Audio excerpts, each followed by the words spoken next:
Allah mentioned about the mosquito in the Quran, and the idol worshipper, the disbelievers, they were laughing upon Prophet Muhammad sallallahu alaihi wasallam that what kind of your God is and what kind of this book is mentioning about the mosquito.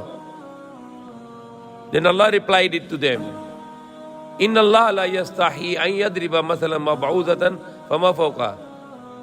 Surely Allah is not ashamed to give the example of similitude of the mosquito or even on top of it and above it. Now the fawqa means could be inferior here, and fawqa means could be literally on above the mosquito. If it is for the inferiority, then means to say that Allah is not ashamed to mention of the mosquito, or even more inferior things Allah can mention it, like bacteria or virus. So time of the Prophet Muhammad 1400 years ago, nobody knew about mosquito and bacteria and viruses. So they don't know how dangerous they are. Just today, the coronavirus is smaller than a mosquito. It's very, very small. You cannot even see with your eye. It's very microscopic. And it's destroying the whole world. So these small creatures are mentioning in the Quran, emphasizing that these things, you need to know about those small creatures because they are dangerous. Just example, the mosquito.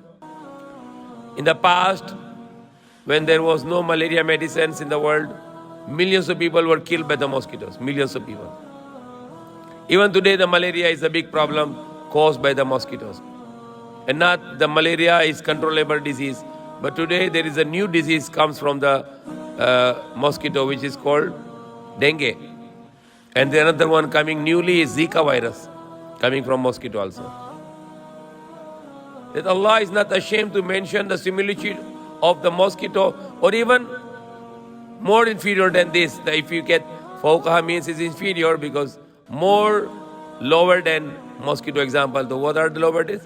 Microorganisms like bacteria, viruses, parasites, which are smaller than mosquito, and they're very dangerous. But if we go for the literal meaning of Hama Fawqaha, on top of the mosquito, and then there is a latest research about the mosquito, that on the head of the mosquito, there is a worm which eats the head of the mosquito. If you can go and see the microscopic picture of the mosquito, in the microscopic, but not small microscope, but very highly magnified microscope. And you will find on the head of the mosquito, there is a worm which eats the head of the mosquito, destroying the mosquito. So Allah is mentioning about, if you get this ayah literally, then Allah is talking about the worm on the head of the mosquito, which destroys the mosquito.